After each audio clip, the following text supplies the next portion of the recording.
Capítulo 1. O significado dos milagres. Princípios dos milagres. Não há ordem de dificuldades em milagres. Um não é mais difícil nem maior do que o outro. Todos são o mesmo. Todas as expressões de amor são máximas. Milagres em si não importam.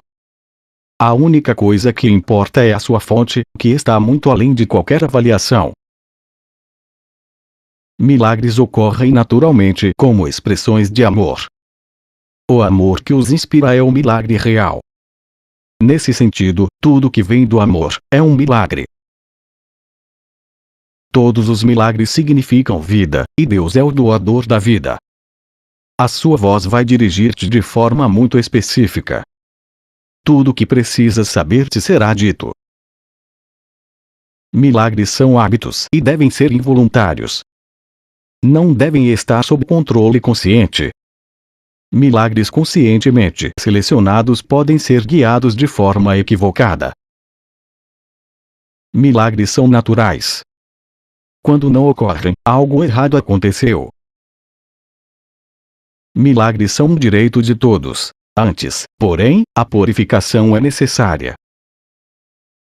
Milagres são curativos porque suprem uma falta. São apresentados por aqueles que temporariamente têm mais para aqueles que temporariamente têm menos. Milagres são uma espécie de troca. Como todas as expressões de amor, que são sempre miraculosas no sentido verdadeiro, a troca reverte as leis físicas. Trazem mais amor tanto para o doador quanto para aquele que recebe. O uso dos milagres como espetáculos para induzir a crença é uma compreensão equivocada do seu propósito. A oração é o veículo dos milagres. É um meio de comunicação do que foi criado com o Criador. Através da oração o amor é recebido e através dos milagres o amor é expressado. Milagres são pensamentos. Pensamentos podem representar o nível mais baixo ou corporal da experiência, ou o nível mais alto ou espiritual da experiência. Um faz o físico e o outro cria o espiritual. Milagres são tanto princípios como fins, e assim alteram a ordem temporal. São sempre afirmações de renascimento, que parecem retroceder mas realmente avançam. Eles desfazem o passado no presente e assim liberam o futuro. Milagres dão testemunho da verdade. São convincentes porque surgem da convicção. Sem convicção deterioram-se em mágica, que não faz uso da mente e é, portanto, destrutiva. Ou melhor, é o uso não criativo da mente. Cada dia deve ser devotado aos milagres.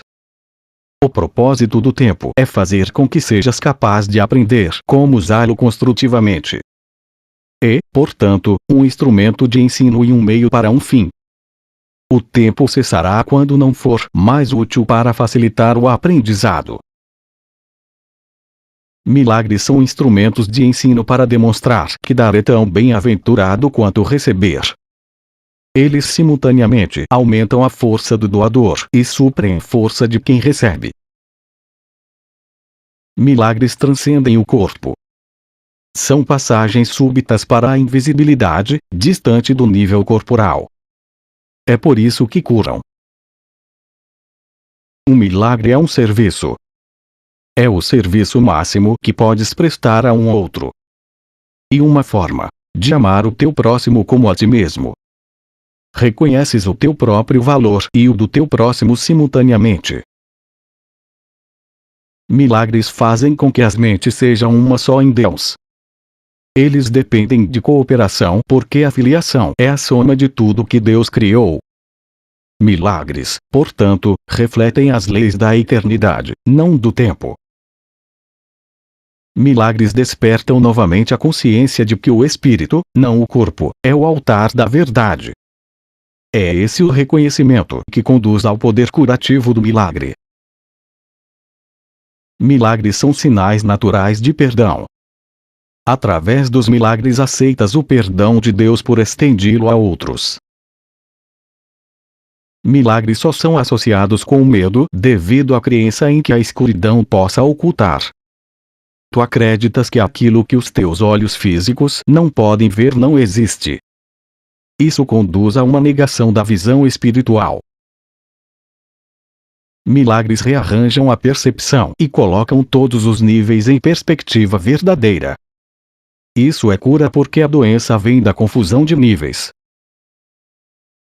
Milagres fazem com que sejas capaz de curar os doentes e ressuscitar os mortos, porque tu mesmo fizeste a doença e a morte, podes, portanto, abolir ambos. Tu és um milagre, capaz de criar como o teu Criador. Tudo o mais é o teu próprio pesadelo e não existe. Somente as criações da luz são reais. Milagres são parte de uma cadeia interligada de perdão que, quando completa, é a expiação. A expiação funciona durante todo o tempo e em todas as dimensões do tempo. Milagres representam a libertação do medo. Expiar significa desfazer. Desfazer o medo e uma parte essencial do valor dos milagres na expiação. Um milagre é uma bênção universal de Deus através de mim para todos os meus irmãos. O privilégio dos perdoados é perdoar. Milagres são um caminho para ganhar a liberação do medo. A revelação induz a um estado no qual o medo já foi abolido. Milagres são assim um meio e a revelação é um fim. Milagres louvam a Deus através de ti. Eles o louvam, honrando suas criações, afirmando que são perfeitas. Curam porque negam a identificação com o corpo e afirmam a identificação com o espírito. Por reconhecerem o espírito, os milagres ajustam os níveis da percepção e os mostram em alinhamento adequado. Isso coloca o espírito no centro, onde ele pode comunicar-se diretamente. Milagres devem inspirar gratidão, não reverência. Deves agradecer a Deus pelo que realmente és. As crianças de Deus são santas e os milagres honram a sua santidade, que pode estar oculta mas nunca perdida. Eu inspiro todos os milagres, que são realmente intercessões. Eles intercedem pela tua santidade e fazem com que as tuas percepções sejam santas. Colocando-te além das leis físicas, eles te erguem à esfera da ordem celestial. Nesta ordem, tu és perfeito. Milagres te honram porque és amável. Eles dissipam ilusões a respeito de ti mesmo e percebem a luz em ti. Assim expiam os teus erros libertando-te dos teus pesadelos. Por liberar a tua mente da prisão das tuas ilusões, restauram a tua sanidade. Milagres restauram a mente à sua plenitude. Por expiar o senso de carência, estabelecem proteção perfeita. A forca do espírito não deixa lugar para intrusões. Milagres são expressões de amor, mas podem não ter sempre efeitos observáveis. Milagres são exemplos do pensamento certo, alinhando as tuas percepções com a verdade tal como Deus a criou. Um milagre é uma correção introduzida por mim num pensamento falso. Age como catalisador, quebrando a percepção errônea e reorganizando-a adequadamente. Isso te coloca sob o princípio da expiação onde a percepção é curada. Até que isso tenha ocorrido, o conhecimento da ordem divina é impossível. O Espírito Santo é o mecanismo dos milagres. Ele reconhece tanto as criações de Deus quanto as tuas ilusões. Ele separa o verdadeiro do falso através da sua capacidade de perceber de forma total e não seletiva. O milagre dissolve o erro porque o Espírito Santo o identifica como falso ou irreal. Isso é o mesmo que dizer que por perceber a luz, a escuridão automaticamente desaparece. O milagre reconhece todas as pessoas como teu irmão e meu também. É um caminho para se perceber a marca universal de Deus. A integridade é o conteúdo perceptivo dos milagres. Assim, corrigem ou espiam a percepção defeituosa da falta. Uma das maiores contribuições dos milagres é a sua força para liberar-te do teu falso senso de isolamento, privação e falta. Milagres surgem de um estado milagroso da mente, ou um estado de prontidão para o milagre. O milagre é uma expressão da consciência interior de Cristo e da aceitação da sua expiação. Um milagre nunca se perde. Pode tocar muitas pessoas que nem mesmo encontraste e produzir mudanças nunca sonhadas em situações das quais nem mesmo está ciente. O Espírito Santo é o mais elevado veículo de comunicação.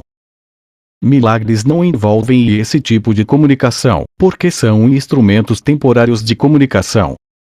Quando retornas à tua forma original de comunicação com Deus, por revelação direta, a necessidade de milagres acaba.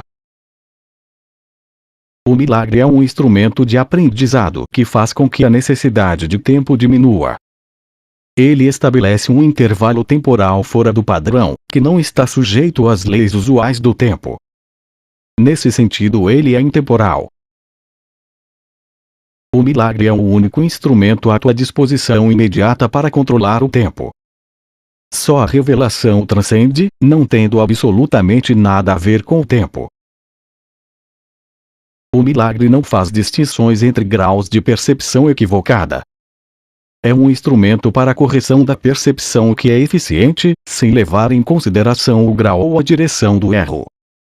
É isso o que faz com que ele seja verdadeiramente indiscriminado. O milagre compara o que tu fazes com a criação, aceitando como verdadeiro o que está de acordo com ela e rejeitando como falso o que está em desacordo. Revelação, tempo e milagres. A revelação induz a suspensão completa, porém temporária, da dúvida e do medo. Reflete a forma original de comunicação entre Deus e as suas criações, envolvendo o sentido extremamente pessoal da criação às vezes buscado em relacionamentos físicos. A intimidade física não é capaz de consegui-la. Milagres, todavia, são genuinamente interpessoais e resultam em verdadeira intimidade com os outros. A revelação te une diretamente a Deus. Milagres te unem diretamente ao teu irmão. Nenhum dos dois emana da consciência, mas ambos são lá experimentados. A consciência é o estado que induz a ação, embora não a inspire. Tu és livre para acreditar no que escolheres, e o que fazes atesta o que acreditas. A revelação é intensamente pessoal e não pode ser traduzida de forma significativa. E por isso que qualquer tentativa de descrevê-la com palavras é impossível. A revelação só induz a experiência. Milagres, por outro lado, induzem a ação.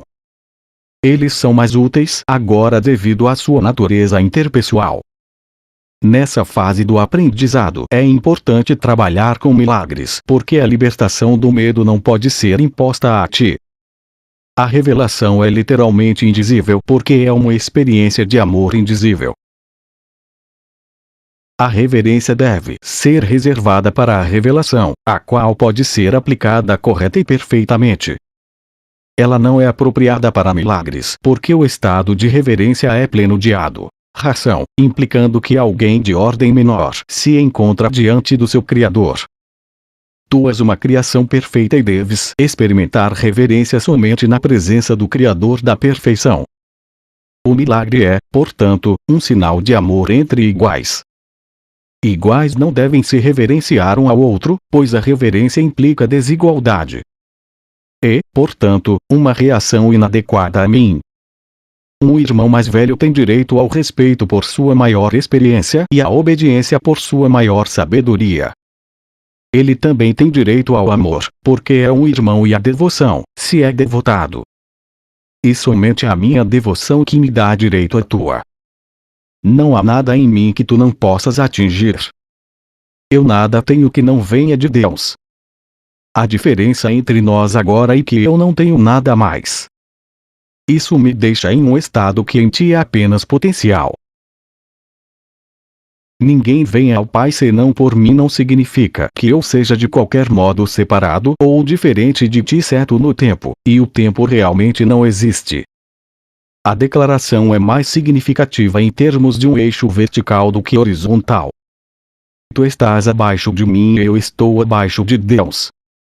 No processo de subida, eu estou mais acima, porque sem mim a distância entre Deus e o homem seria grande demais para abrangeres. Eu faço a ponte sobre essa distância como teu irmão mais velho de um lado e como um filho de Deus do outro.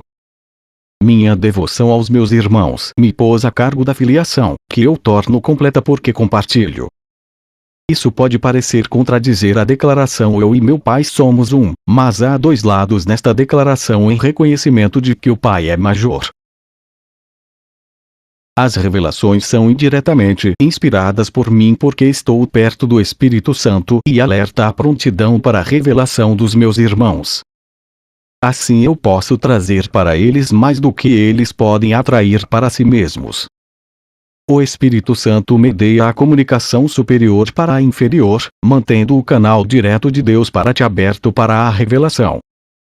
A revelação não é recíproca. Procede de Deus para ti, mas não de ti para Deus. O milagre minimiza a necessidade de tempo. No plano longitudinal ou horizontal, o reconhecimento da igualdade dos membros da filiação parece envolver um tempo quase sem fim. Contudo, o milagre acarreta uma passagem repentina da percepção horizontal para a vertical.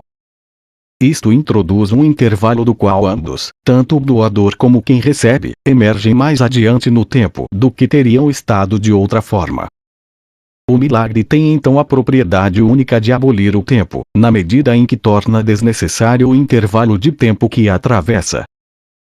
Não há relação entre o tempo que leva a um milagre e o tempo que ele cobre. O milagre substitui um aprendizado que poderia ter levado milhares de anos. Faz isso através do reconhecimento subjacente da perfeita igualdade entre quem dá e quem recebe, na qual o milagre se baseia. O milagre encurta o tempo, colapsando-o, assim eliminando certos intervalos dentro dele. Faz isso, porém, dentro de uma sequência temporal mais ampla. Expiação e milagres. Eu estou a cargo do processo da expiação que empreendi começar. Quando ofereces um milagre a qualquer um dos meus irmãos, tu fazes para ti mesmo e para mim. A razão pela qual vens antes de mim é que eu não necessito de milagres para minha própria expiação, mas estou no final no caso de falhares temporariamente. A minha parte na expiação é cancelar todos os erros que, de outra forma, não poderias corrigir. Quando tiveres sido restaurado ao reconhecimento do teu estado original, tu mesmo naturalmente passas a ser parte da expiação. Na medida em que compartilhas da minha recusa em aceitar o erro em ti e nos outros, não podes deixar de unir-te à grande cruzada para corrigi-lo. Escuta a minha voz, aprende a desfazer o erro e age para corrigi-lo. O poder de trabalhar em milagres te pertence. Eu proverei as oportunidades de fazê-los, mas tens que estar pronto e disposto. Fazê-los vai trazer a convicção dessa capacidade, pois a convicção vem através da realização. A capacidade é o potencial, a realização é sua expressão e a expiação, que é a profissão natural das crianças de Deus, e o propósito. Passará ao céu e à terra significa que não continuarão a existir como estados separados. Minha palavra, que é a ressurreição e a vida, não passará porque a vida é eterna. Tu és o trabalho de Deus e o seu trabalho é totalmente amável e totalmente amoroso. E assim que um homem tem que pensar a respeito de si mesmo no seu coração, pois é isso o que ele é. Os perdoados são meio da expiação. Sendo plenos de espírito, eles perdoam em retribuição. Aqueles que são liberados têm que se unir na liberação dos seus irmãos, pois esse é o plano da expiação. Milagres são o caminho através do qual as mentes que servem ao Espírito Santo se unem a mim para a salvação ou liberação de todas as criações de Deus. Eu sou o único que pode apresentar milagres de modo indiscriminado, porque eu sou a expiação. Tu tens um papel na expiação que eu ditar-te-ei. Pergunta a mim quais os milagres que deves apresentar. Isso te poupa esforço desnecessário, porque estarás agindo sob comunicação direta. A natureza impessoal do milagre é um ingrediente essencial, porque me capacita a dirigir a sua aplicação, e sob a minha orientação, os milagres conduzem à experiência altamente pessoal da revelação. Um guia não controla, mas de fato dirige, deixando-te a decisão de segui-lo. Não nos deixeis cair em tentação significa reconhece os teus erros e escolhe abandoná-los, seguindo a minha orientação. O erro não pode ameaçar realmente a verdade, que sempre pode resistir a ele. De fato, só o erro é vulnerável. És livre para estabelecer o teu reino onde achares adequado, mas a escolha certa é inevitável se te lembrares disso. O Espírito está em estado de graça para sempre. A tua realidade é só o Espírito. Portanto, tu estás em estado de graça para sempre. A expiação desfaz todos os erros nesse sentido e assim extirpa a fonte do medo. Todas as vezes que vivencias as garantias de Deus como ameaça é porque estás defendendo uma lealdade mal colocada ou mal dirigida. Quando projetas isso para outros, tu os aprisionas, mas só na medida em que reforças erros que já tenham feito. Isso faz com que sejam vulneráveis às distorções de outros, já que a sua própria percepção de si mesmos é distorcida. O trabalhador de milagres só pode abençoá-los, isso desfaz as suas distorções e os liberta da prisão. Tu respondes ao que percebes, e como percebes assim te comportarás. A regra de ouro te pede que faças aos outros o que queres que façam a ti. Isso significa que a percepção de ambos tem que ser acurada. A regra de ouro é a regra para o comportamento apropriado. Tu não podes comportar-te apropriadamente a não ser que percebas corretamente. Já que tu e o teu próximo sois membros iguais de uma família, assim como percebes a ambos assim farás a ambos. A partir da percepção da tua própria santidade, deves olhar para a santidade dos outros. Milagres surgem da mente que está pronta para eles. Por estar unida, essa mente vai a todos, mesmo sem que o próprio trabalhador de milagres saiba disso. A natureza impessoal dos milagres deve-se ao fato da expiação em si mesma ser uma só, unindo todas as criações com seu Criador. Como uma expressão do que és na verdade, o milagre coloca a mente em um estado de graça. A mente, então, dá boas-vindas com naturalidade ao anfitrião interior e ao forasteiro do lado de fora. Quando acolhes o forasteiro, ele vem a ser teu irmão. Que o milagre possa ter efeito sobre os teus irmãos que possas não reconhecer, não concerne a ti. O milagre sempre te abençoará. Os milagres que não te foram pedidos não perderam seu valor. Ainda são expressões do teu próprio estado de graça, mas o aspecto de ação do milagre deve ser controlado por mim, devido à minha completa consciência de todo o plano. A natureza impessoal da mente voltada para o milagre assegura a tua graça, mas só eu estou em posição de saber onde eles podem ser concedidos. Milagres são seletivos só no sentido de que são dirigidos para aqueles que podem usá-los para si mesmos. Já que isso faz com que seja inevitável que eles os estendam a outros, e soldada uma forte cadeia de expiação. Todavia, essa seletividade não leva em conta a magnitude do milagre em si, porque o conceito de tamanho existe em um plano que é, em si mesmo, irreal. Já que o milagre tem por objetivo restaurar a consciência da realidade, não seria útil se fosse limitado por leis que governam o erro que ele tem por objetivo corrigir. Como escapar da escuridão? Escapar da escuridão envolve dois estádios. Primeiro, o reconhecimento de que a escuridão não pode ocultar. Esse passo usualmente acarreta medo. Segundo, o reconhecimento de que não há nada que queiras ocultar ainda que pudesses. Esse passo traz o escapar do medo. Quando tiveres passado a estar disposto a não esconder nada, não só estarás disposto a entrar em comunhão, como também compreenderás a paz e a alegria. A santidade nunca pode estar realmente oculta na escuridão, mas podes enganar a ti mesmo a esse respeito. Esse engano faz com que fiques amedrontado porque reconheces, no teu coração, que é um engano e fazes enormes esforços para estabelecer a sua realidade. O milagre põe a realidade onde ela deve estar. A realidade só pode estar no Espírito, e o milagre reconhece só a verdade. Assim, dissipa ilusões sobre ti mesmo e te coloca em comunhão contigo e com Deus. O milagre participa da expiação, colocando a mente a serviço do Espírito Santo. Isso estabelece a função própria da mente e corrige os seus erros, que são apenas faltas de amor. A tua mente pode estar possuída por ilusões, mas o espírito é eternamente livre. Se a mente percebe sem amor, percebe uma concha vazia e não está ciente do espírito interior. Mas a expiação restitui o espírito ao lugar que lhe é próprio. A mente que serve ao espírito é invulnerável. A escuridão é falta de luz, assim como o pecado é falta de amor. Não tem propriedades exclusivas em si mesma. É um exemplo da crença na escassez, da qual só o erro pode proceder. A verdade é sempre abundante. Aqueles que percebem e reconhecem que têm tudo, não têm necessidades de espécie alguma. O propósito da expiação é restituir tudo a ti, ou melhor restituir tudo à tua consciência. Tudo te foi dado quando foste criado assim como a todos. O vazio engendrado pelo medo tem que ser substituído pelo perdão. É isso o que a Bíblia quer dizer com: não existe morte, e é por isso que eu pude demonstrar que a morte não existe. Eu vim para cumprir a lei, reinterpretando-a.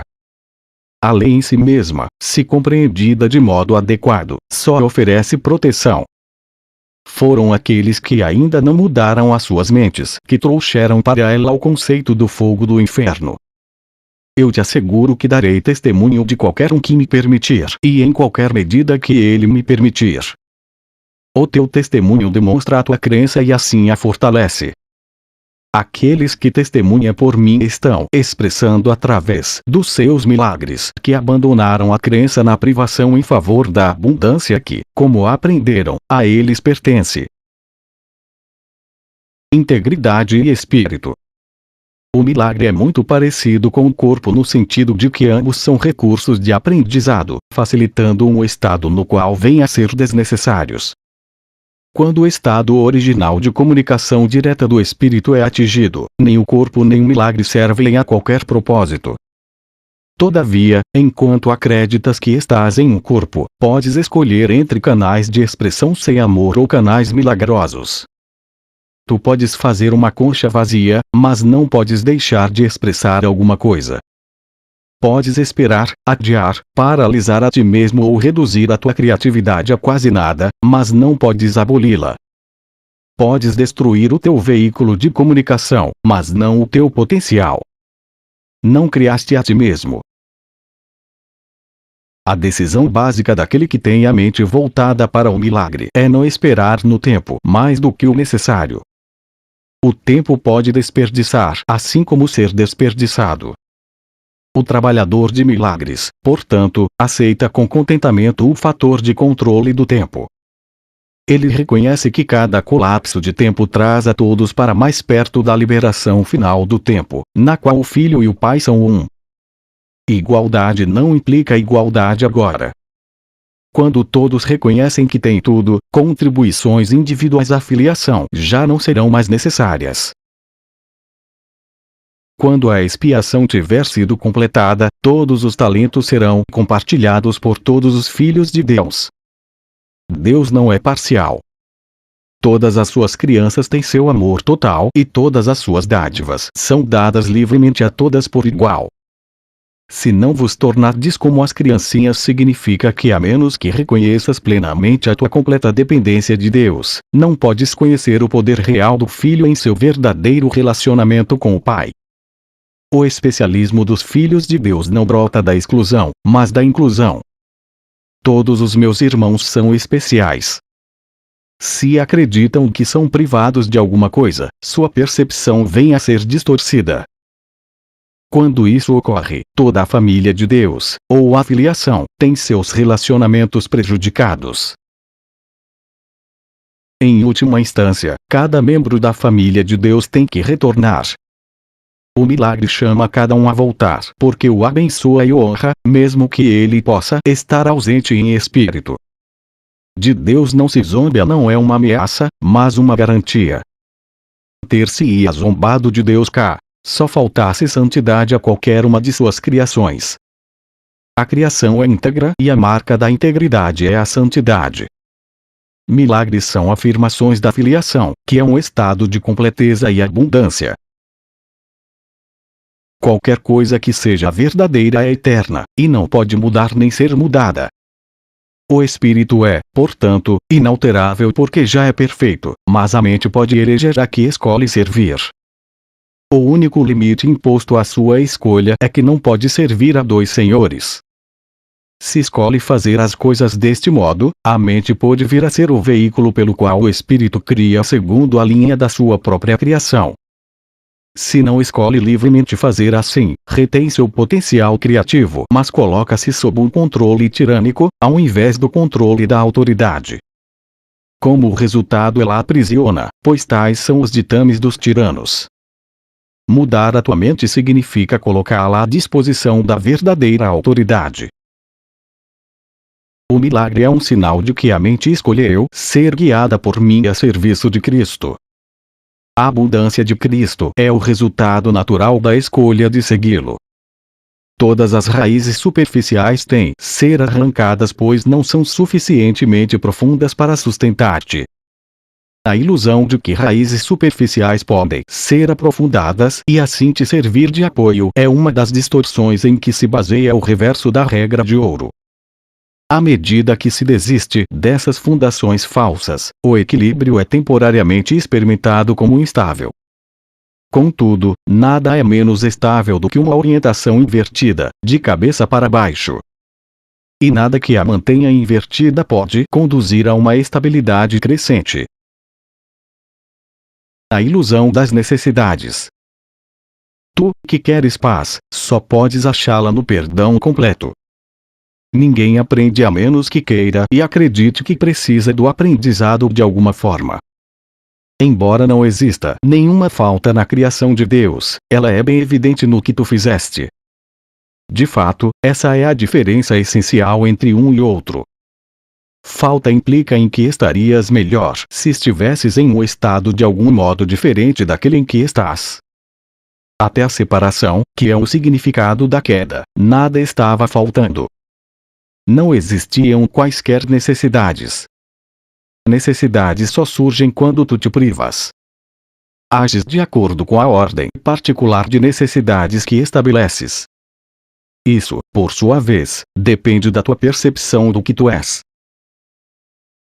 O senso de separação de Deus é a única falta que realmente precisas corrigir. Esse senso de separação nunca teria surgido se não tivesses distorcido a tua percepção da verdade e assim percebido a ti mesmo corno se algo estivesse te faltando. A ideia de ordem de necessidades surgiu porque, tendo feito esse erro fundamental, já tinhas te fragmentado em níveis com diferentes necessidades. À medida em que te integras vens a ser uno e as tuas necessidades consequentemente vêm a ser uma só. Necessidades unificadas conduzem à ação unificada, porque isso produz uma ausência de conflitos. A ideia de ordem de necessidades, que decorre do erro original segundo o qual alguém pode ser separado de Deus, requer correção no seu próprio nível, antes que o erro de perceber níveis possa ser de alguma forma corrigido. Tu não podes comportar-te de maneira eficaz enquanto funcionares em níveis diferentes. Todavia, enquanto o fazes, a correção tem que ser introduzida verticalmente, de baixo para cima. Isso é assim porque pensas que vives no espaço, onde conceitos tais como para cima e para baixo são significativos. Em última instância, o espaço é tão sem significado quanto o tempo. Ambos são meramente crenças. O propósito real desse mundo é ser usado para corrigir a tua descrença. Tu nunca podes controlar os efeitos do medo por ti mesmo, porque fizeste o medo e acreditas no que fizeste. Em atitude, então, embora não no conteúdo, te assemelhas ao teu Criador, que tem fé perfeita em suas criações porque ele as criou. A crença produz a aceitação da existência. E por isso que tu podes acreditar em algo que ninguém mais pensa que verdadeiro. E verdadeiro para ti porque foi feito por ti. Todos os aspectos do medo são inverídicos, porque não existem no nível criativo e, portanto, absolutamente não existem. Qualquer que seja a extensão da tua disponibilidade para submeter as tuas crenças a esse teste, nessa mesma extensão as tuas percepções são corrigidas. Para separar o falso do verdadeiro, o milagre procede nestas linhas. O amor perfeito exclui o medo. Se o medo existe, então não há amor perfeito. Mas, só o amor perfeito existe. Se há medo, ele produz um estado que não existe. Acredita nisso e tu serás livre. Só Deus pode estabelecer essa solução e essa fé é o seu domingo. Distorções dos impulsos para o milagre. As tuas percepções distorcidas produzem uma cobertura densa sobre os impulsos para os milagres, fazendo com que seja difícil para eles alcançarem tua própria consciência. A confusão entre impulsos milagrosos e impulsos físicos é uma das maiores distorções da percepção. Os impulsos físicos são impulsos milagrosos, dirigidos equivocadamente. Todo o prazer real vem de se fazer a vontade de Deus. Isso é assim porque não fazê-la é uma negação do ser. A negação do ser resulta em ilusões, enquanto a correção do erro traz a liberação disso. Não enganeis a ti mesmo acreditando que podes te relacionar em paz com Deus ou com teus irmãos através de qualquer coisa externa. Criança de Deus, tu foste criada para criar o que é bom, o que é belo e o que é santo. Não esqueças disso. Por pouco tempo, o amor de Deus ainda tem que ser expresso através de um corpo para outro porque a visão ainda é tão tênue. A melhor forma de usar o teu corpo é utilizá-lo para te ajudar a ampliar a tua percepção de modo que possas conseguir a visão real, da qual o olho físico é incapaz. Aprender a fazer isso é a única utilidade verdadeira do corpo. A fantasia é uma forma distorcida de visão. Quaisquer tipos de fantasias são distorções, porque sempre envolvem a torção da percepção em irrealidade. Ações que brotam de distorções são literalmente as reações daqueles que não sabem o que fazem. A fantasia é uma tentativa de controlar a realidade de acordo com necessidades falsas. Torce a realidade em qualquer sentido e estás percebendo de maneira destrutiva. Fantasias são um meio de fazer associações falsas e tentar obter prazer através delas. Mas embora possas perceber associações falsas, jamais podes fazer com que sejam reais exceto para ti mesmo. Tu acreditas no que fazes. Se ofereceres milagres serás igualmente forte na tua crença neles. A força da tua convicção sustentará, então, a crença de quem recebe o milagre. Fantasias vêm a ser totalmente desnecessárias à medida em que a natureza inteiramente satisfatória da realidade vem a ser aparente tanto para quem dá como para quem recebe. A realidade é perdida através da usurpação, que produz tirania. Enquanto restar um único escravo andando na terra, a tua liberação não é completa. A restauração completa da filiação é a única meta daquele que tem a mente voltada para o milagre. Esse é um curso de treinamento da mente. Todo aprendizado envolve atenção e estudo em algum nível. Algumas partes posteriores do curso se baseiam tanto nestas sessões iniciais, que elas requerem um estudo feito com cuidado. Tu também necessitarás delas para a preparação. Sem isso podes ficar temeroso demais com o que virá para usar o curso construtivamente. Contudo, à medida em que fores estudando estas partes iniciais, começarás a ver algumas das implicações que serão ampliadas posteriormente. É necessário um fundamento sólido devido à confusão entre medo e reverência, a qual já me referi e que é feita frequentemente. Eu disse que a reverência não é apropriada em relação aos filhos de Deus, porque não deves experimentar reverência na presença dos teus iguais. Todavia foi também enfatizado que a reverência é apropriada na presença do teu Criador. Eu tenho sido cuidadoso em esclarecer meu papel na expiação sem exagerá-lo ou atenuá-lo. Estou também tentando fazer o mesmo com o teu. Tenho salientado que a reverência não é uma reação apropriada a mim devido à nossa igualdade inerente. Alguns dos passos que vêm mais tarde nesse curso, no entanto, envolvem uma aproximação mais direta com o próprio Deus. Não seria prudente iniciar estes passos sem uma preparação cuidadosa, ou a reverência será confundida com medo e a experiência será mais traumática do que beatífica. No fim, a cura é de Deus. Os meios te estão sendo cuidadosamente explicados.